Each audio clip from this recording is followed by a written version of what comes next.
we thought we'd devote this meeting to, because the slides are very useful to be put into talks of various kinds, but you have to have some kind of an idea of what's there in order to do that.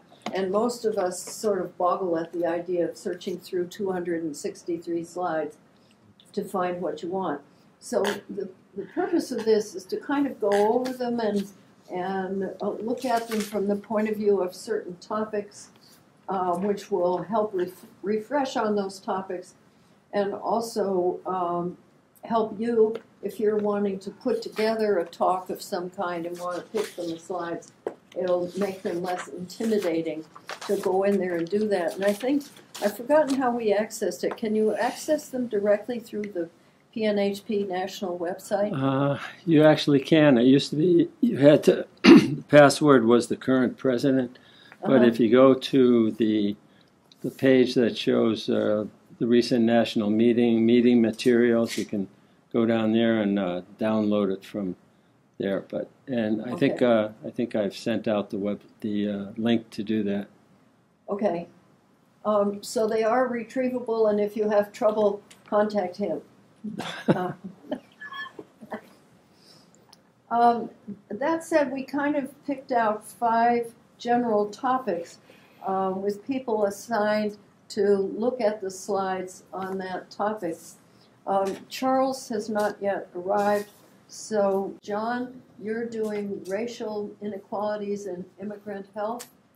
So, as Sherry said, I'm going to be going through the section on rising economic and health inequality, and then later on immigrant health as well.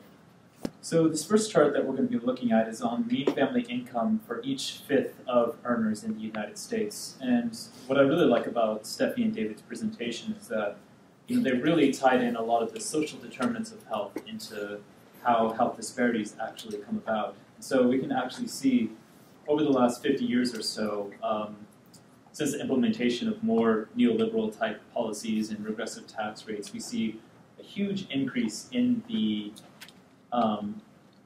we see a huge separation of income between the highest earners and the lowest earners. So we can see that the bottom 50% of income earners have seen essentially no increase in their wages over the last 50 to 60 years, while the top 20%, that top blue line, have seen their income actually more than double. And keep in mind that this is adjusted for inflation, but this is not adjusted for what we've seen as the shocking rise in healthcare-related costs. So this next one is on female healthcare workers and their low pay. So looking through this, we can see that the most shocking is that 35% of the 14 million female healthcare workers earn on average a little less than $15 per hour. And we can actually see that that is also different between races. And we see white, we see white female workers only comprise, only 2.8% of white female workers are below poverty, whereas around 10% and 8.8% of Black and Latina female healthcare workers, respectively, are below poverty. And again, feel free to pitch in or ask questions as we're progressing through these slides. What we can also see is that with lower income comes shorter lives. And so, not shown here, but we know that part of the CDC has found overall that life expectancy in the United States has actually dropped in the last 2 years. And this is especially true for the poorer income earners. So what I think is interesting about this is that, and to help you kind of understand this a little bit more, so in 1992, individuals aged 51 to 61, only 52% of those individuals who were in the poorest fifth of income are actually still alive to this day, whereas 3/4 of the richest fifth from 1992 are still alive to this day. So we can see a difference in life expectancy very clearly here. We also see a widening gap in life expectancy between high and low earners. This is kind of a continuation of what we saw in the last chart. And then income inequality is actually worse in the United States. We see that 20% of the income share actually goes to the top 1% of income earners, whereas in Canada, only 13.6%, which is still pretty high. And then the lowest one in the Netherlands is only 6.7% of the actual income goes to the top 1% of income earners. So this again ties back to income inequality and how that can ultimately play out and show or lead to health disparities. And we can see that other nations ameliorate poverty through taxes and social spending. So this should stand out in our minds considering the huge tax breaks that the Trump administration has implemented. In addition, we also know that recently, for the first time in recorded history in the United States, the top earners in the US are actually paying a lower income tax than the lower earners. And then what we've also seen from social media or just the news is that some of the largest corporations in our country are actually paying 0% of tax. But in reality, they're also given government subsidies, so they're actually paying a somewhat negative tax rate, and they're actually earning money off of their government. It's not just a few either. It's 91 companies or something. 91. Yeah. Yeah. We know a few of those are based here in the Seattle area as well. Incarceration rates, those are absolutely highest in the United States. The next closest country is in Russia, and they incarcerate people only at about 75% of the rate of the United States. We can also see the rising rates of incarceration can also be tied to the increase of private jails that started right around the end of the 1970s, early 1980s. And it's interesting because for-profit jails, these private jails are for-profit, and so they've actually become more incentivized to incarcerate people, which is kind of a shocking revelation. Is that what that represents? Is the green part represents private? No, so the green part is the federal and just state jails, prisons. So that's prisons funded through public money, Correct. whereas the yellow is for-profit. Are all the jails considered for-profit? The private ones. Yeah, the private ones. I believe the yellow section is the for-profit jails. Mm. And Yeah, that's what I was asking, because Yeah, because it jails doesn't aren't say so. necessarily for-profit. The slide just doesn't. Go on to the next slide. It Doesn't might really show label the well. no, it private. doesn't show anything after Okay. this. Right. And then again, this is we also know that in the United States that there's a much higher proportion of African American men who are incarcerated compared to white males or females, and unfortunately, an extended consequence of that is that 13% of black men in the country today cannot vote because of a criminal record. So now we're getting on to the next section of persistent racial inequalities. So this is looking at life expectancy at birth between different races. And so on the left side, we see individuals with a little bit higher life expectancy at birth. So Hispanics are at 81.8 years expected. Whites are at 78.5. And I think the better life expectancy in Hispanics, I believe, was due to kind of tighter family and social communities. And if anybody else has some insight into that, it'd be good to hear your intake. Your input. But then, going further to the right, we see life expectancy is almost 4 years shorter in blacks and then 5 years shorter in Native Americans.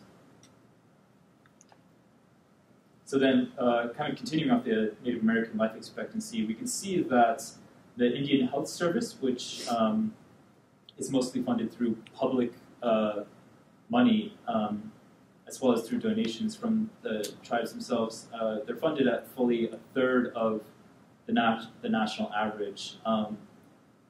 Interestingly, we see the VA on the right side funded at about $8,700 per user. And I just want to note here that the VA is a single-payer type healthcare financing system. In Medicaid, funding is around $7,700 per user. And this is back in 2017. So now looking at maternal mortality, we can see that we have lots of different, we have the yellow groups on the left side, the 5 yellow groups on the left, and then we're comparing with Canada overall on the right side. And so Canada, maternal mortality, or for people who don't know, Canada is funded as a single-payer type healthcare system, and that's ultimately the goal of our group and what we're working for. And we can see that maternal mortality is much, much lower than any other group in the United States. So maternal mortality in Canada is sitting around 6.3 maternal deaths per 100,000 live births.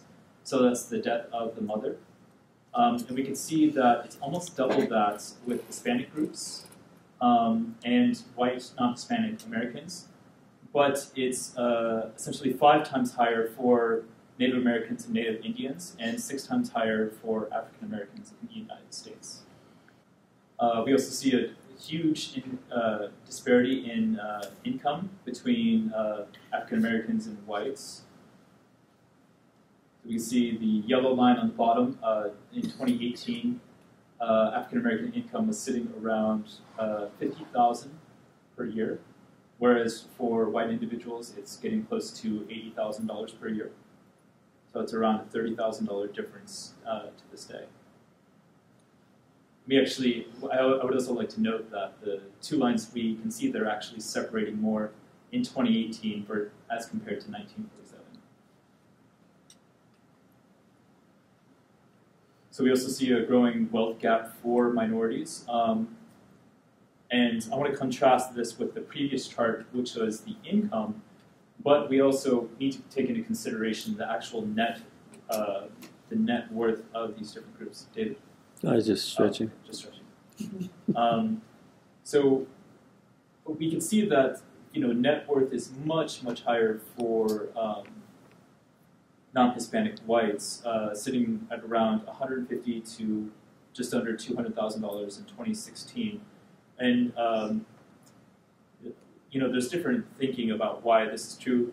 Likely due to higher rates of home ownership among whites and unfair housing loan practices between whites and African Americans and Hispanics. So again, just tying this to the social determinants of health and income and poverty and how that could ultimately lead to worsening health outcomes. Kind of a shocking statistic is that we're actually seeing an increase in school segregation from 1988 to 2016. I think there's a lot of things, and this is true across all regions of the United States. And I think that this is there's a lot that plays into this. This could be explicit or implicit practices, such as unfair housing practices, a decrease in the amount of busing between districts, and also the concentration of the poverty in more metropolitan areas as well. We know that job discrimination still persists to this day. We can see in this chart shows the callback rate after the resume has been submitted. And we see the callback rate with minority resumes is shockingly low, around 10% for black applicants, and then 11.5% for Asian applicants. And this is true even before the employer meets the applicants. And so these biases and these discriminations are coming about before they even meet the applicant and based solely on what's written in the individual's resume. And we see that the discrimination actually decreases when the applicant, changes their name to a more white-sounding name, or they create a more white-sounding experience, whether they go to school somewhere in a predominantly white area, et cetera, et cetera. So, for example, we can see at the bottom, one individual changed their name from Lamar J. Smith to Ella James Smith to kind of show how it kind of sounds a little bit more, quote-unquote, white. Or Li Zhang on the bottom right to Luke Zhang. So just changing their first name outright instead of abbreviating it. And another example of kind of the change in the experience We can see at the very bottom it says aspiring Asian business leaders, changing to aspiring business leaders, and that will lead to a higher percent of callbacks from employers or potential employers. Something that we've all seen, we see that the higher rates of individuals being searched, African Americans being searched by police. So if we just look at the blue charts, in Chicago, African American is 5.2 times as likely to be searched than their white counterparts in Chicago alone. And we see that this discrepancy exists all across the United States. Torrington, Connecticut, we also see that African Americans are 5 times as likely to be searched, with very little likelihood that police will actually find contraband when their vehicles are searched.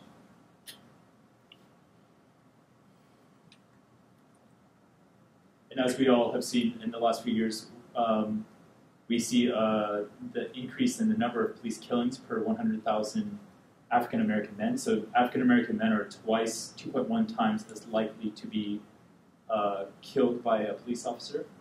And just so everyone knows, there's around 2.8 police killings per day in the United States. Whereas, yeah.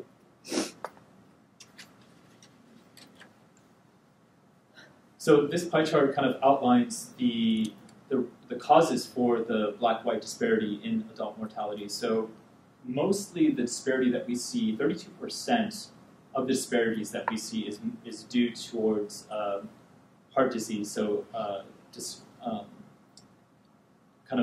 different practices and different prescribing practices for individuals with heart disease. Renal disease at 11% in the bottom right.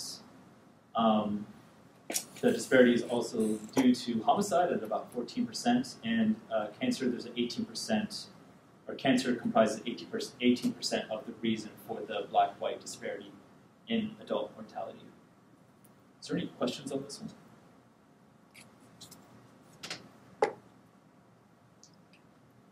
And looking at our medical schools in the United States, the AAMC, which is the organizing body for medical education, they set this goal of around 12 to 13% enrollment of African Americans in medical schools. I believe this is due to just the percent of African Americans in the general population. So 12% of the United States population, just the population overall, is non-Hispanic black, while 14% is multiracial black in terms of ethnicity and race.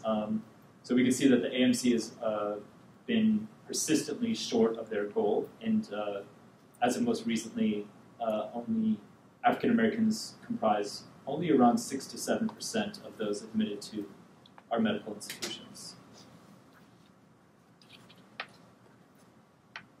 This one outlines the physician population ratio by race and ethnicity. So we can see that there's around 2.64 white physicians per 1,000 population. And you can see that this is much less with black non-Hispanics as well as Hispanics. So around 1 Hispanic per 1,000 population in the U.S. overall, and 0.89 physicians per 1,000 population.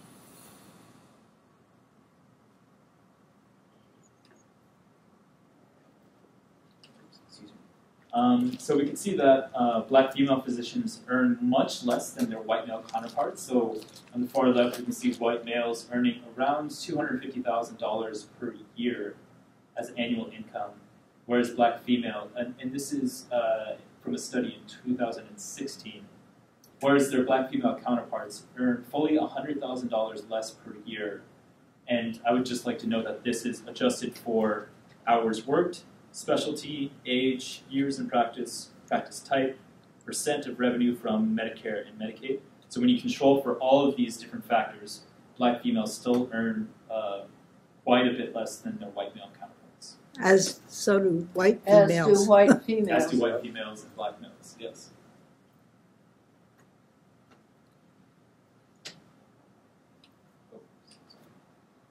So we see that minority children and youth get fewer psychiatric visits.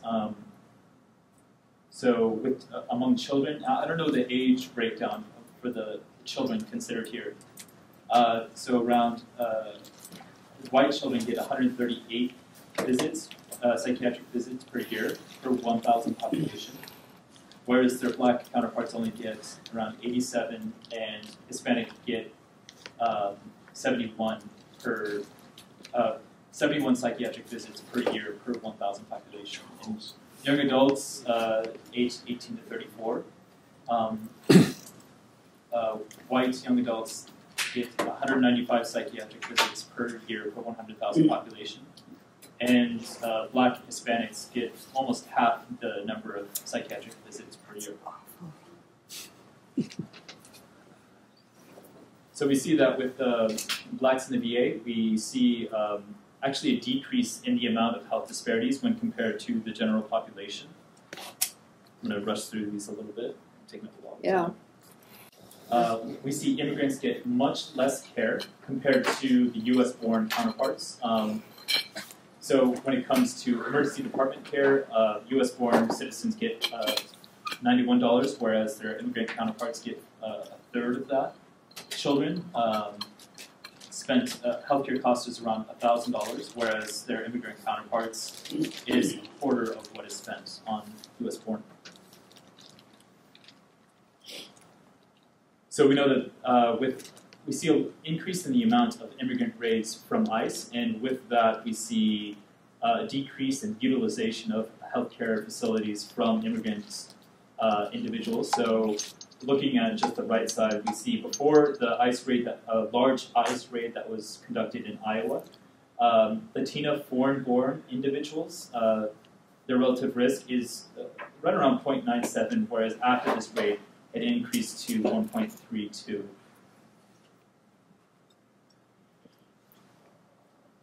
We know the preterm Latinx births increased after Trump's election. Just a little bit though. But I think that this is really telling. So on the left side, we can see that compared to the amount that they pay in through their taxes and income, U.S.-born individuals use up almost $31 billion of the Medicare Trust Fund, and this is of 2009. Whereas foreign-born citizens, overall over their lifetime, contribute over $3.7 billion, and then non-citizens contribute over $10 billion towards the Medicare Trust Fund, compared to what they actually use up. And non-citizens, I don't believe, have access to these funds.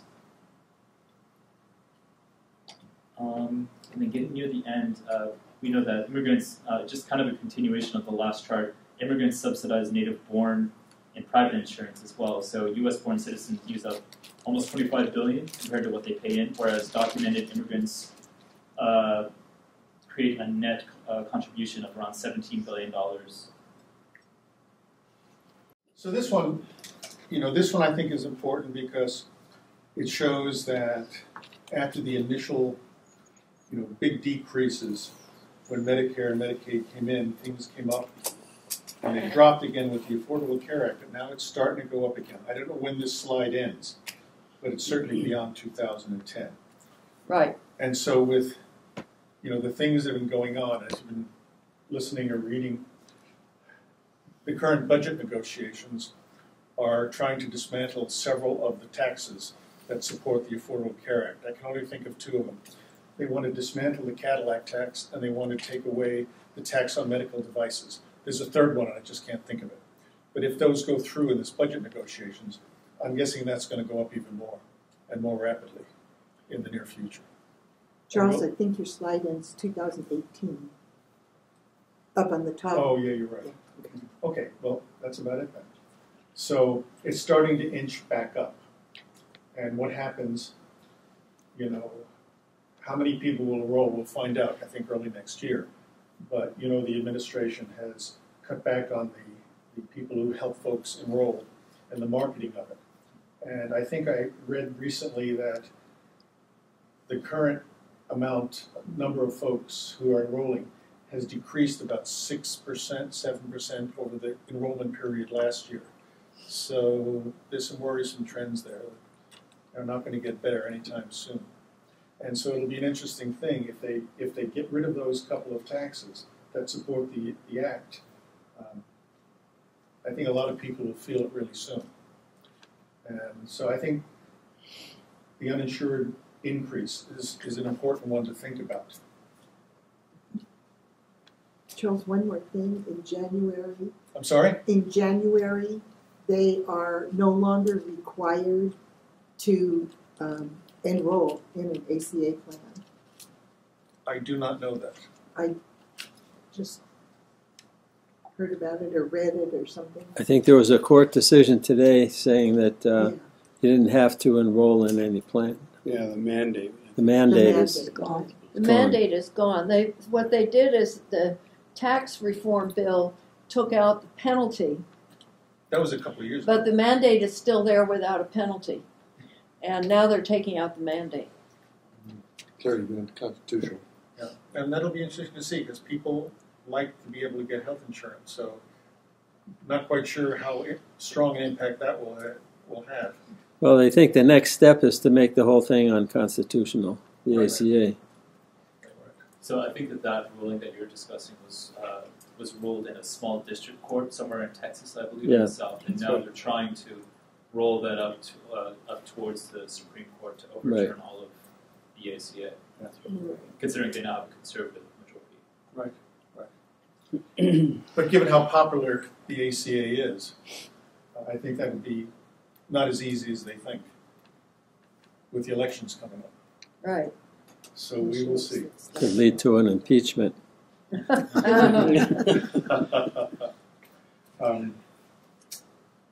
Another one. The slide on deaths due to uninsurance is worth pointing out, I think. I'm not quite sure how they calculate that. Those are one of these numbers that I think are a little soft, but nevertheless, it's a big number, and I think that's useful for people to know.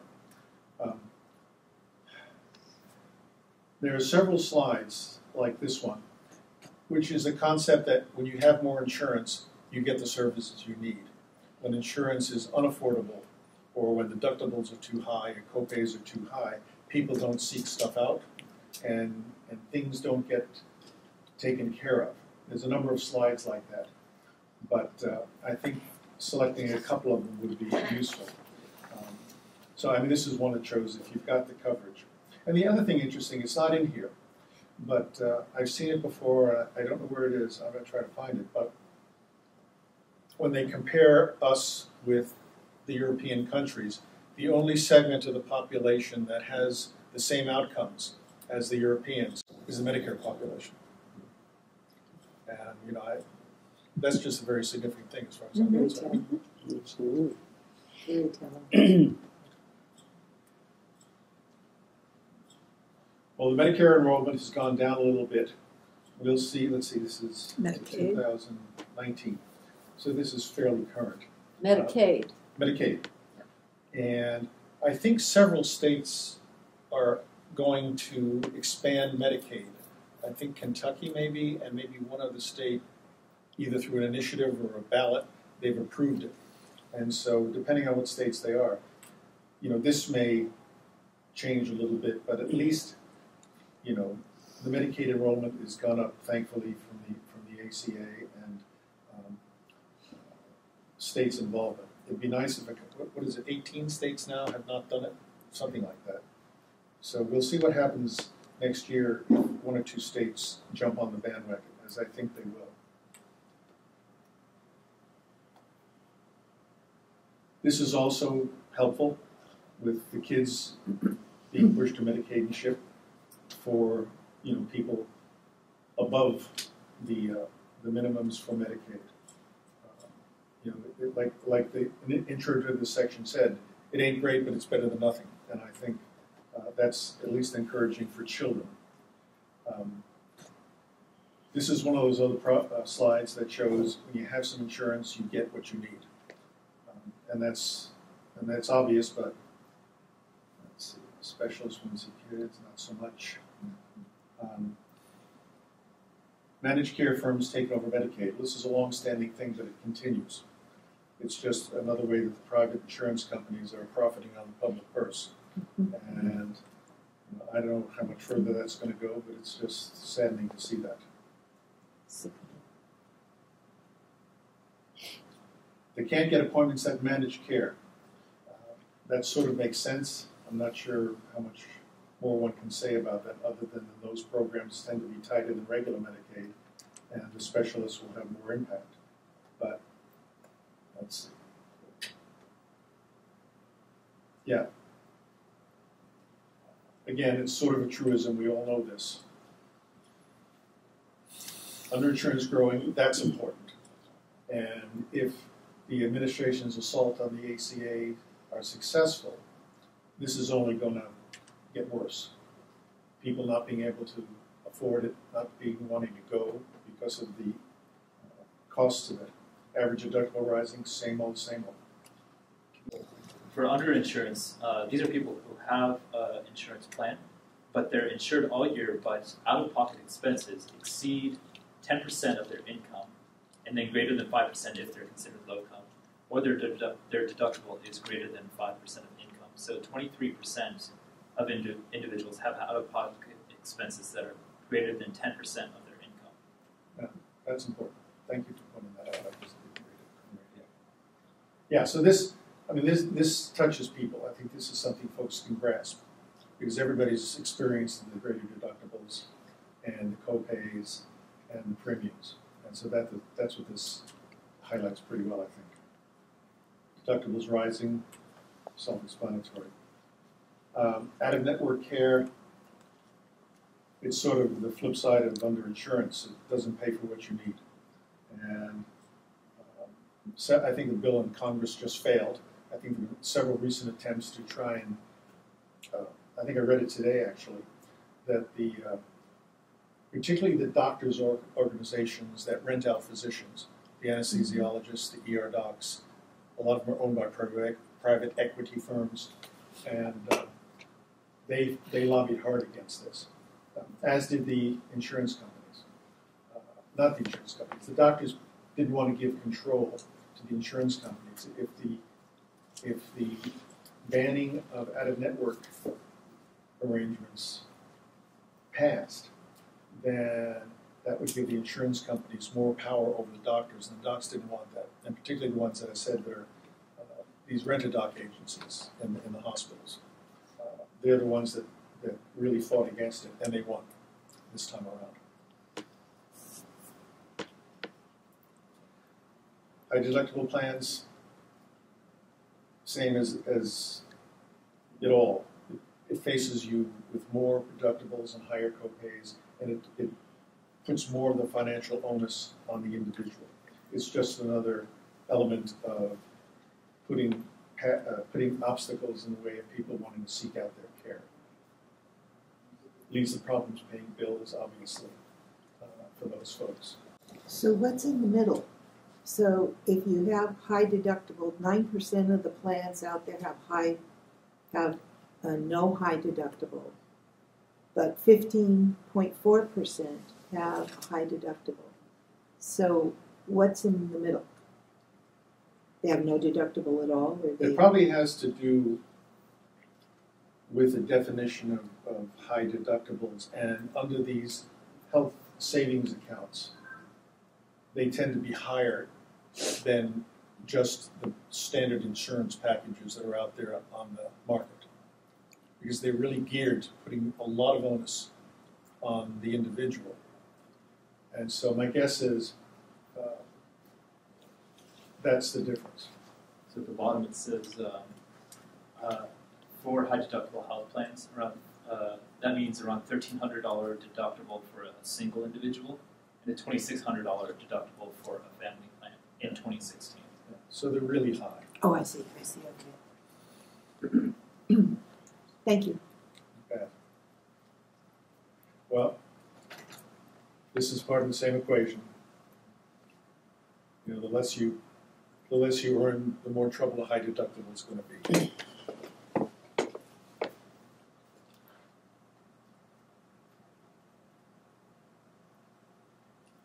I don't know what to say about the cardiovascular disease.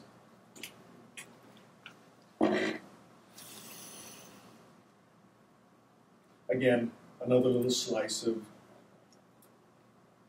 the impact of higher costs on folks with certain diseases, cancer survivors for sure. This one's kind of, sort of interesting. Again, its deductibles impedes access, no matter what kind of disease you have. And it just is, every time I read stuff like this, it just makes you crazy. But again, I think for folks who use a lot of healthcare, this is an interesting slide. Delay breast cancer care for this one? Sure. It delays everything. And they just have numbers on this one.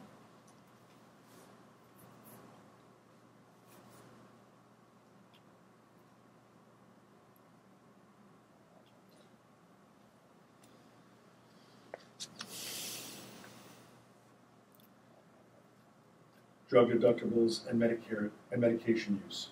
I think a lot of people, this is the same old story the way it used to be before Part D.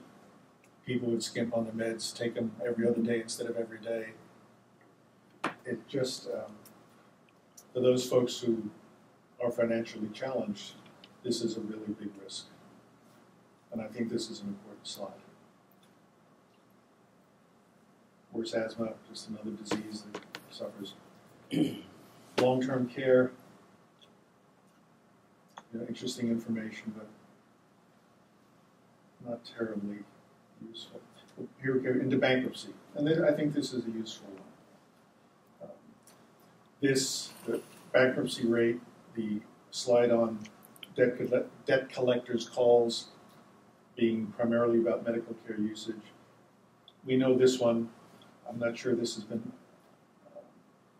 updated recently. I think this is a pretty old slide.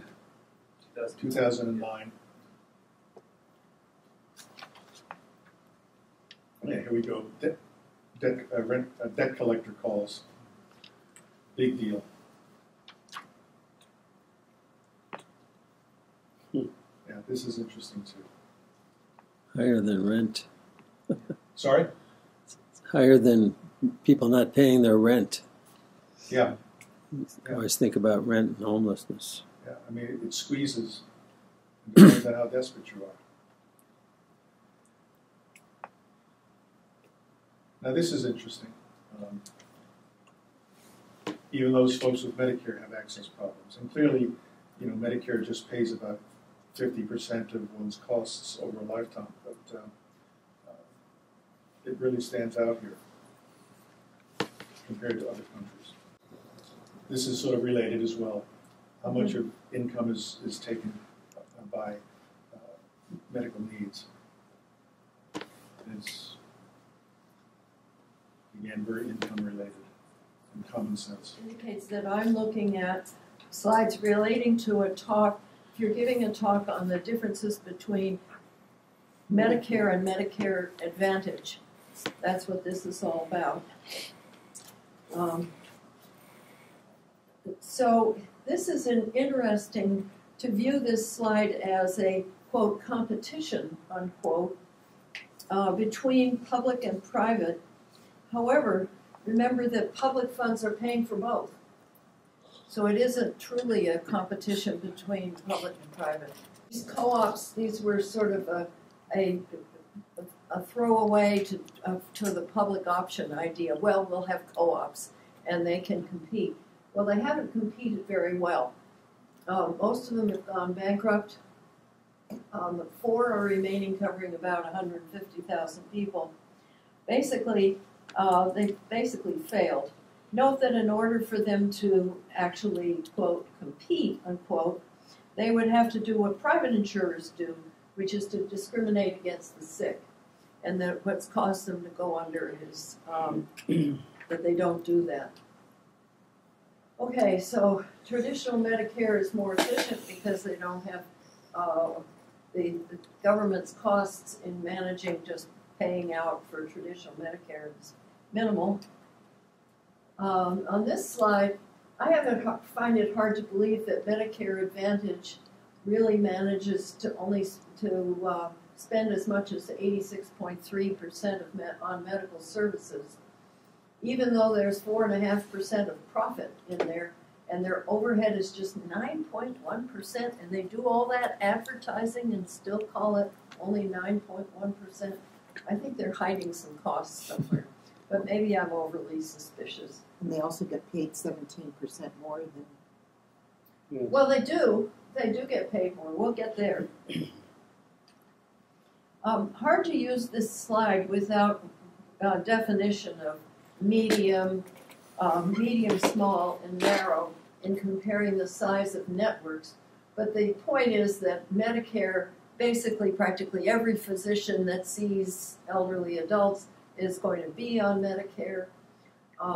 And Medicare Advantage, you're stuck with the group you signed up with. The most success is for patients that already belong to a large HMO like Kaiser Permanente or something like that, so that you don't really run into difficulties with referrals and all of that when you start needing care. But there's an asterisk to that, and we'll get there. We should add lemon dropping to this list because they not only cherry pick, but they also lemon drop. So if you get sick, they find ways to get you to switch out. This is a slide that illustrates a successful marketing plan on the part of Medicare Advantage private plans. They're convincing ever more new Medicare people to sign up with HMOs. My mail is full of things trying to get me to sign up with Medicare Advantage. They don't realize, or they probably do realize that I'm getting old, but they have all kinds of ways of finding out that I haven't cost anybody very much yet. Okay. Outsourcing of government programs to private insurers creates this slide. In much of so it shows that income to the 5 biggest private insurers, that a sizable chunk of it is Medicare or Medicaid money that comes from the government to pay for Medicare or Medicaid enrollees that they're providing managed care for. But it just reminds us that private insurers have invaded this territory, so we don't really have a true government-run system except for the VA, the Indian Health Service, and the military, the active military. Everything else is largely farmed out to private insurance.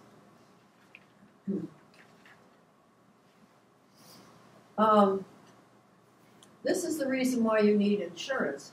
You never know when you're going to join numbers 9 and 10 over there, when something's going to happen to you. Now, most insurance, like for instance, you have fire insurance on your house, but most people's houses never burn down. All of us, unless we either drop dead of a heart attack or get into an accident that a piece of a building falls down on you and you're dead, which happened in New York recently. Aside from that, the chances are you're going to need health care sometime. And that's why looking at it as insurance rather than as let's figure out how to cover the costs. Why it's the wrong model to really look at health insurance.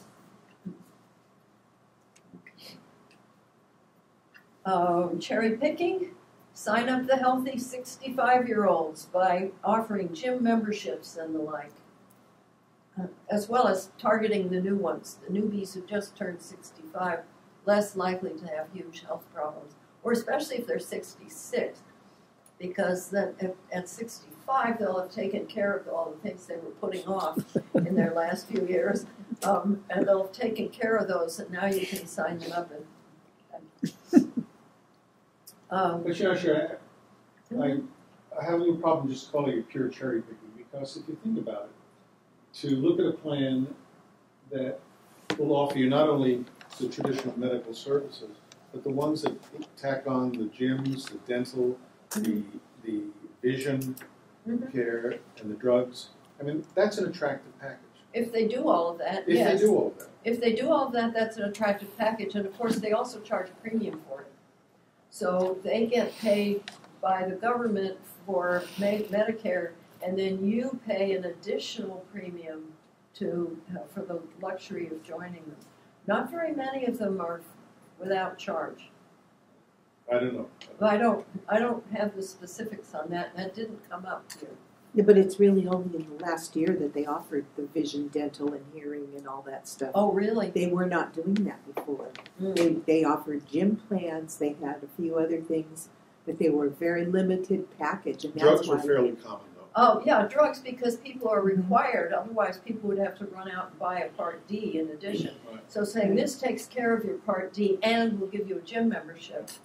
And, the subsidy that the feds give these things have been declining. I can't remember what it is now. It's down to about like 20%. I can't remember. I think it's lower than that. I think it's around 14%. Yeah, But they find ways to go on okay. to that. Okay. This slide is difficult to read, but what it reminds us is that our private information is out there. And for instance, if you download your medical information onto an app on your cell phone, it's flapping around in the wind out there, essentially. You have just run it up a flagpole on your house. And you can bet that these companies are going to know it, and they're going to know if you are expensive or if you are not expensive. And it's also interesting that the lack of privacy about our information wouldn't be a problem if everybody was covered, because then there'd be no cherry picking, there'd be no need to do that. And so I don't know about you, but I don't care who knows that I have osteoporosis and the like. Not osteoporosis, but osteoarthritis and the like. But the reason it matters is because they want to pick you and then add diagnoses to you, et cetera. So if you have a system that covers everybody and we're all in it together, you just budget for providing the care that's needed and budget it for the whole country. The other reason that's dangerous, though, is employers can get hold of information. Employers can, that's true. But you see, if employers aren't on the hook for your health care expenses, They can determine whether they want to hire you. And that could be an issue. Yeah. That's true. Yeah.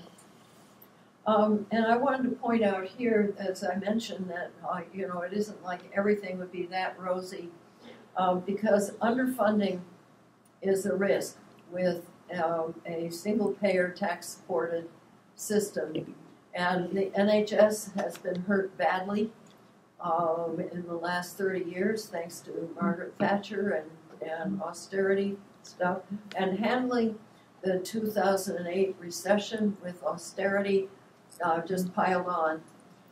France is also having some troubles with Macron wants to get the French economic system functioning better. They're having some difficulties overall with their budget, and I hear stories of underfunding and under support of physicians and perhaps underpaying family practice docs. So France is having some difficulties right now. Next.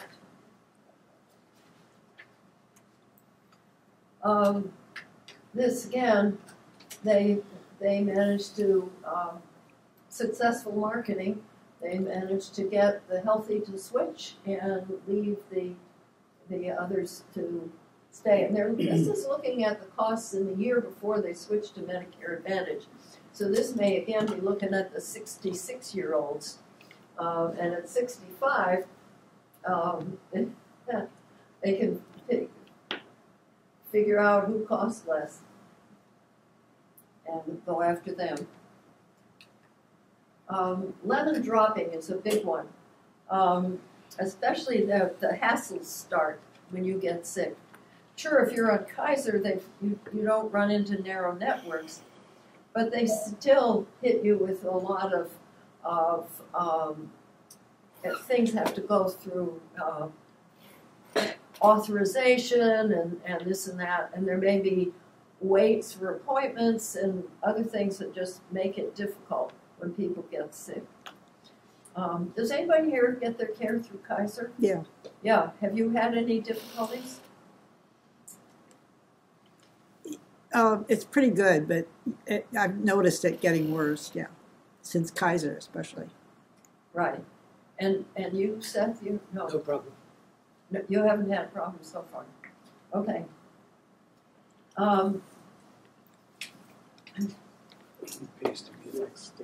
Those are Medicare Advantage Again, it's a plans, aren't they? reminder that we're all going to Medicare get Advantage sick plans? eventually. Kaiser.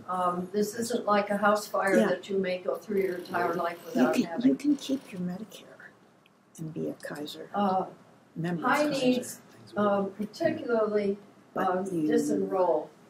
This shows, I thought you had to this slide shows that the percent switch over. switching No, you don't have which to. way? It's No, a real switching disadvantage. From not to. Medicare Advantage to fee-for-service, the think low-need, Could it be the non-Medicaid pharmacy people, plan, the drug don't, plan that and gets the, so expensive? It was high definitely need a and disadvantage. Medicaid. Oh, wait, high need and Medicaid switch out, low need, non-Medicaid don't. And that's a big effect. And there's another one where there's this study used use of nursing home as a marker for people with higher health care needs. And it looked at how many people switched from traditional Medicare and Medicare Advantage and how many people switched from Medicare Advantage to traditional Medicare. And those who had had no nursing home use, they were about the same, but if there was any nursing home use, the longer it was, the more people switched out of Medicare Advantage. You know, Sherry, this in the slide before that, Mm-hmm. switching, the law is written that when you go into Medicare, you choose regular or Medicare Advantage. Mhm.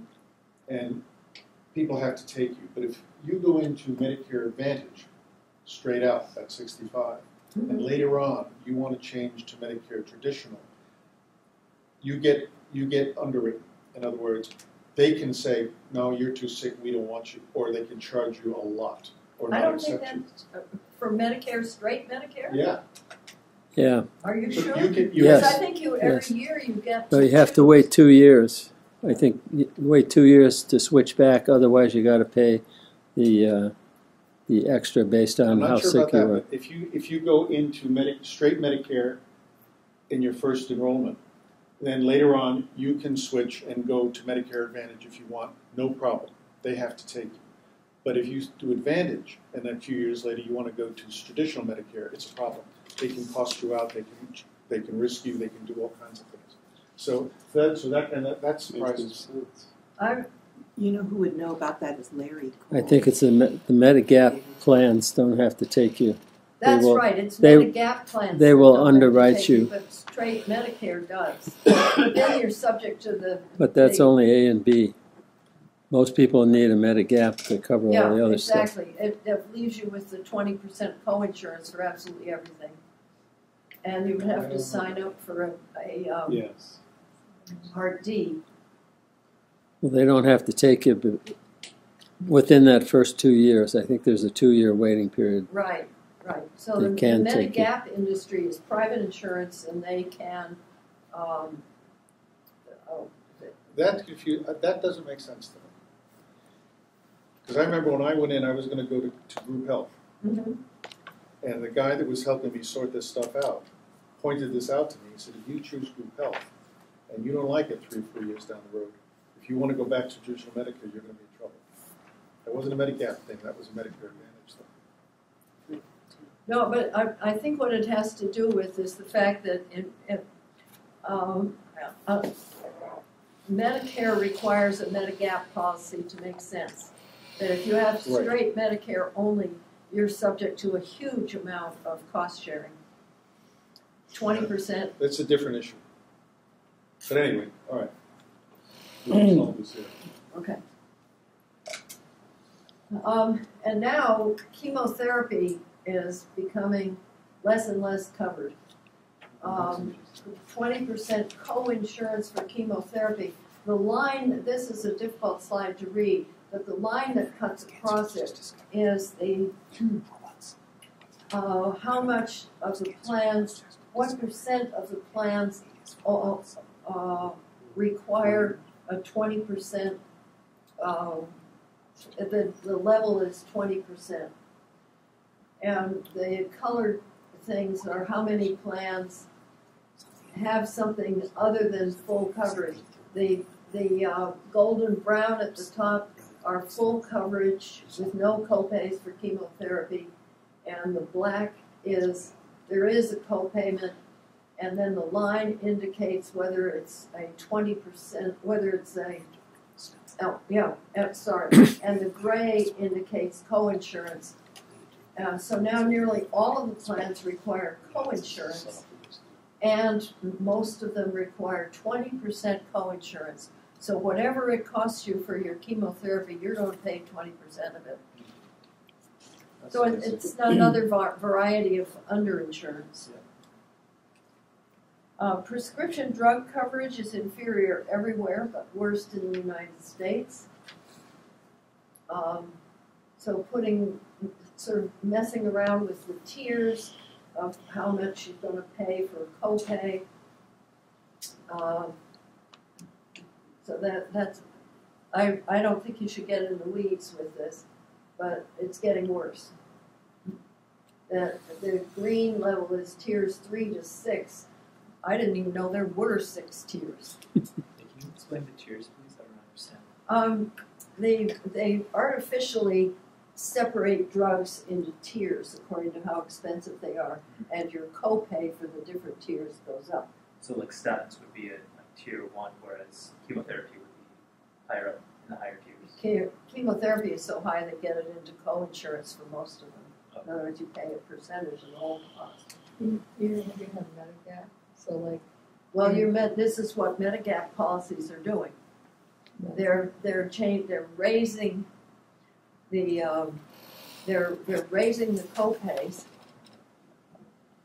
for most of it.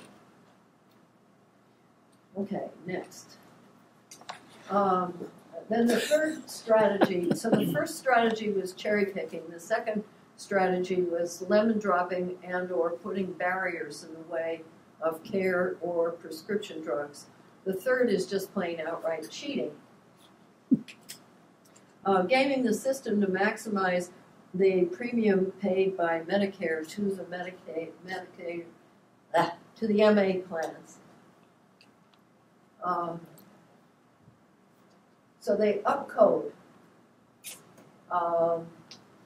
They figure out a way to add to your diagnoses, and they make your diagnoses more serious in terms of their effect than they actually are.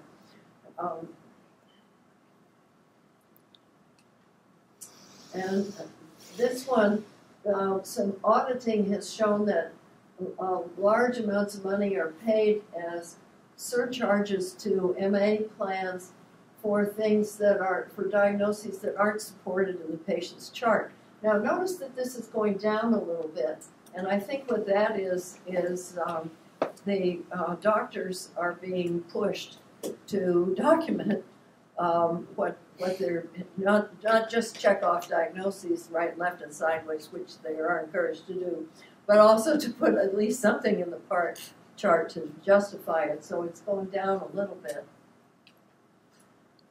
And then this shows the difference between, this is readmission rates as registered by the MA plans and as audited by CMS, that they're lying. And they cheat on HEDIS quality scores in various ways. Patients are prescribed drugs that should be avoided, and score versus the accurate score by after auditing. House calls is a new upcoding scam that I hadn't heard of.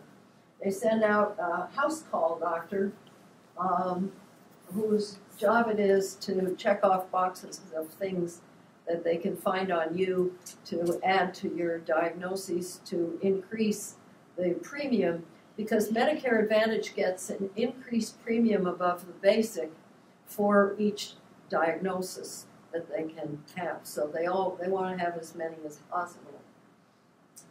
So I think it's interesting that, oh gee, a house call. You mean the guy's actually going to come out to my house? But that's the purpose. The other thing they do is they use the annual Medicare physical exam. The wellness exam, exactly. The And that's wellness exactly exam. what those Medicare Advantage plans take Right. advantage of. Right. Okay, profit driven. So the net effect is it makes it very hard to really know how to adjust risk. It seems reasonable to say that if you're going to have Medicare Advantage plans at all, that they should get some adjustment for risk, but gaming the system is just right there for the having, and knowing exactly how much increased risk they have is not there.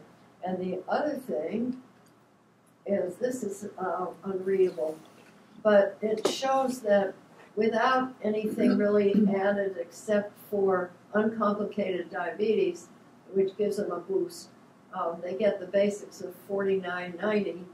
The basics are $39.50, and on the other side, if you add, if you upcode the diabetes and the kidney disease, morbid obesity, major depression, and coronary artery disease with angina, you can triple the amount, more than by, and I think this, I'm not sure if this is monthly, I think it is monthly. Yeah.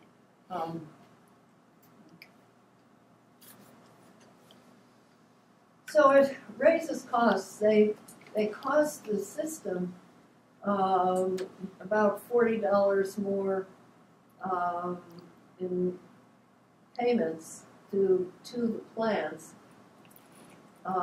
But over what traditional Medicare pays, of which $125 is overhead, which includes the profit to the company. They only actually spend $642 on payments for care. And that's it. I think some of that upcoding stuff is going to make it very difficult for people to switch out of their plan that they get stuck in that upcodes them, because they're going to look to be more costly and sicker than they really are.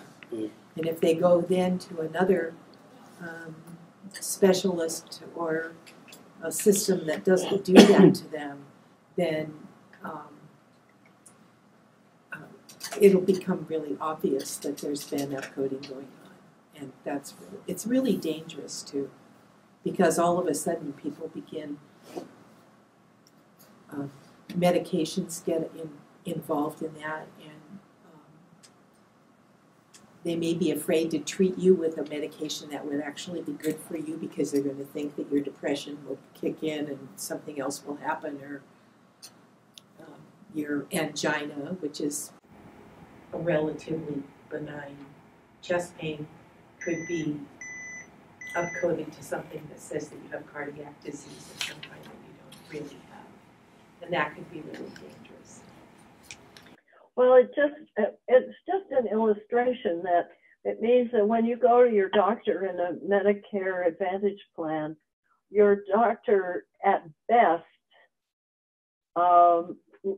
thinks of you about the same time as they think about treating your chart. To make your chart look good, to do well with the administration and all of that. It's not a system that is built around the patient's needs. So this is sort of backing up, and why we need a totally new system is because we need to build it. There's a great article in the December 5th New England Journal of Medicine about how the system needs to be built around the patient's needs. Or they're talking about it as preserving the patient-physician relationship. But the thing about that is that we as physicians have all taken an oath to put the patient's interests ahead of our own. And if we remember that we have done that and actually do that, then we would get, and we build a system around that, then we would have a system that is designed to provide, to take care of the patient first. And the system is supposed to be built that everybody else isn't impoverished by taking care of the patient first. Sherry, I don't remember how many years ago, maybe you do, when UW Hospital got in trouble for a lot of that upcoding stuff that they were doing. And they got in trouble with Medicare, and they had a horrendous fine and years and years and years of auditing, chart auditing, to document what actual level of care they had provided. And it was a humongous thing. So you don't want to ever get caught in the middle. Well, and the UW doesn't really have clean hands now. Don't know what to say. Why do you say that? I went to a thing open to the public that was actually put on in the dental school. And I'm trying to I don't remember the exact subject matter now, but the impression I came home with was there was a major administrator from UW Medicine there. And that person was very much into maximizing the income to UW Medicine. And that made it that's the impression I came back from that is, wow, UW Medicine has deviated from its academic, let alone public service roots. Yeah, I saw that in action before while I was working. The upcoding thing definitely exists in the UW system, where they try to add a word onto the diagnosis and get a higher reimbursement. They've also, the electronic medical record they use was expressly brought in to maximize their income from billing. That's 5 minutes before the lights go out, right? Yeah, it was very disconcerting. Yeah. This is Harborview, which is part of UW. And yeah, it was very evident to me. It's endemic throughout the system. It is. And this is what I've been talking about, the Universal Healthcare Work Group, that we need a paradigm shift from the business model of medicine to the patient-centered model of medicine and public service model of medicine. That the rest of the world views medical care as a public service, a government responsibility to make it happen. They have different ways of making it happen, but the government has that responsibility on behalf of everybody to have a system that's there for everybody one way or another. There are various amounts of success. So we need that paradigm shift, and that's what I'm trying to be really noisy about in that work group, which has been difficult because I missed the first meeting. The second meeting got cut short with a bomb scare that emptied the building out and ended early. And the third one, I'm going to be in Tonon-les-Bains in France. So whatever. I'm trying to be noisy. So where are we? Finished. I think we're finished because it's 9:15. So.